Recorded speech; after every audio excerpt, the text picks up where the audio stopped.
السلام عليكم ورحمة الله وبركاته، ازيكم يا حبايبي؟ عاملين ايه؟ صلوا على النبي. قبل ما تبدأي ولا تعملي اي حاجة تصلي على الرسول وتستغفري ربنا وتقولي توكالي واعتماد عليك يا رب. ما تنسوش تحطوا اللايك وتشتركوا في القناة وتفعلوا زر الجرس وتقولوا له انتوا بتتابعوني من اني بلد. ماشي؟ مشرفيني ومنوريني بتعليقاتكم الجميلة وبشكركم عليها، ربنا يكبر بخاطركم زي ما انتوا جابرين بخاطري يا رب.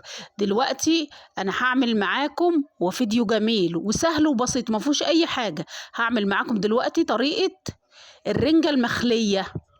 الرنجه المخليه، شوفي انت بقى لو اشتريتي رنجه مخليه هتشتريها الكيلو بكام؟